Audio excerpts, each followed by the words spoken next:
Go swimming and not get wet. Hi, let's go gamble on a sugar bet. Let's go swim, let's not get wet. Let's go gamble on a sugar bet. Baby, get out, don't go yet.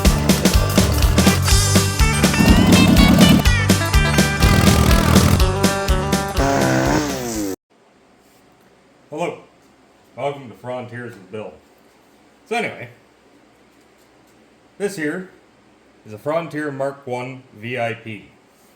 The VIP stands for the anti-vibe system that's on it. Now, this here is an older saw from the mid-70s, probably 74, 75, somewhere in that range. You can tell the lighter color than the original 73 model.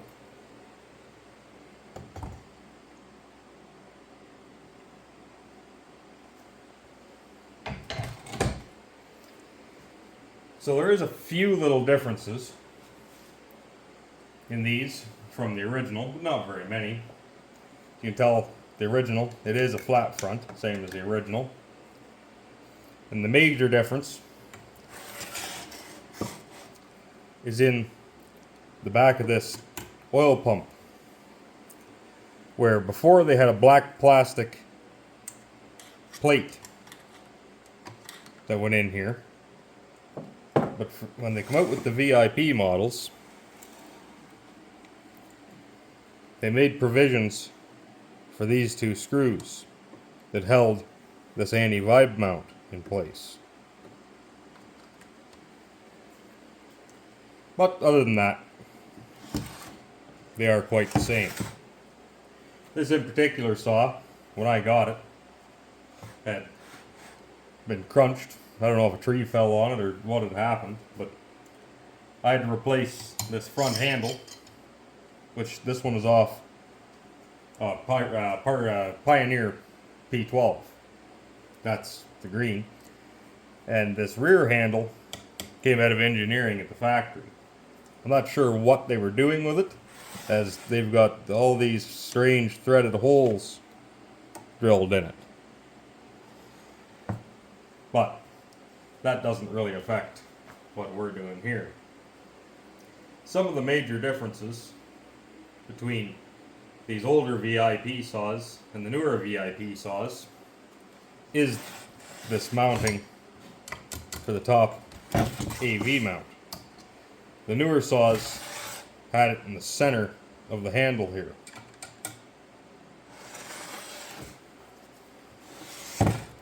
The other thing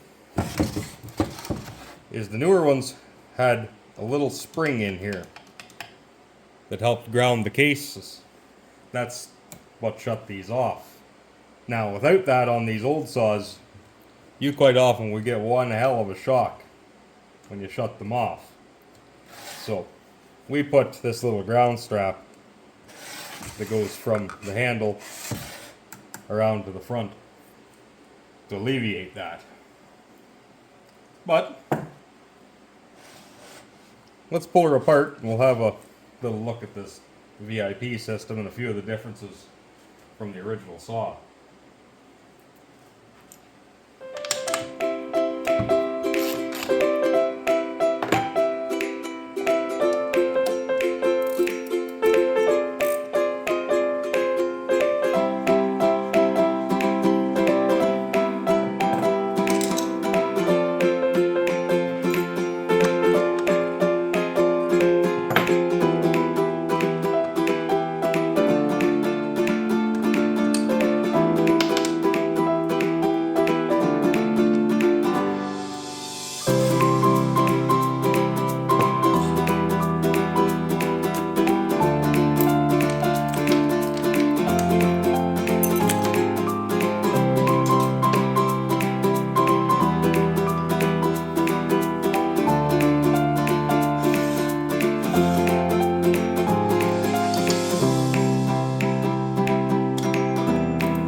So one thing to note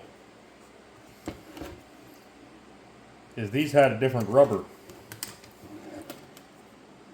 in this back handle because this had to be floating. So this rubber here was a lot softer. And a lot of the older ones didn't have it at all. And for the throttle operation, it's hard to see, but there's a little W-shaped clip right here that goes between the throttle lever and the throttle on the carburetor. They still ran tilts and HU carburetor. And the air filter and everything was the same.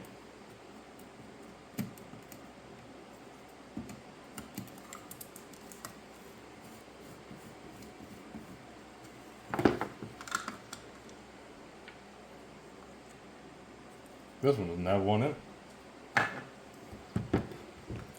But instead of the carburetor bolts going down through the choke plate and right through the carburetor and into the housing, these had short bolts that came up the opposite way with nuts on top that held this choke plate to the top handle. There's also, hard to see in there, so let me grab a light just a second here.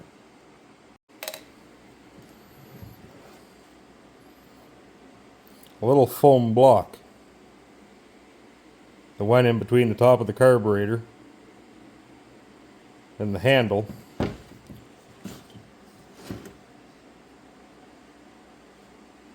to keep out all the sawdust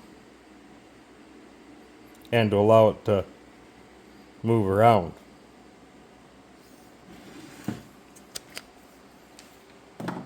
Now besides that, these are all pretty well the same. As I said, same points ignition, the second wire that goes around to it, same clutch, oiler, 1/4 inch pitch drive, same as the original saws. Now here we'll throw this saw back together and I'll show you what she looks like together again. Quick little note when putting these back together, make sure you spin your bar nut on loosely so there's movement in this cover, and then put the rear bolt in, because they have a tendency to spring the covers with this weird rubber mount in the back.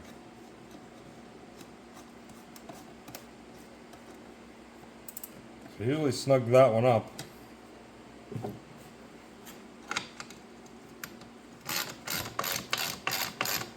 And then do the majority of your tightening.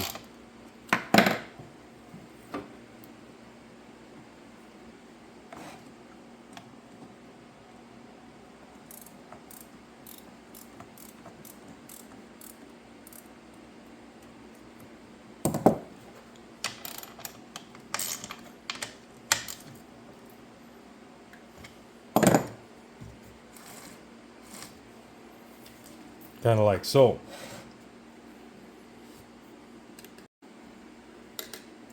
I always found the anti-vibe on these older saws was a lot nicer than on the bit newer ones with this mount up here. They were a wee bit softer, but they were harder on the mounts.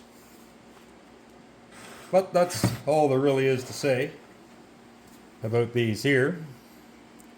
If you want to like it, subscribe, and watch for future Frontier videos in the future.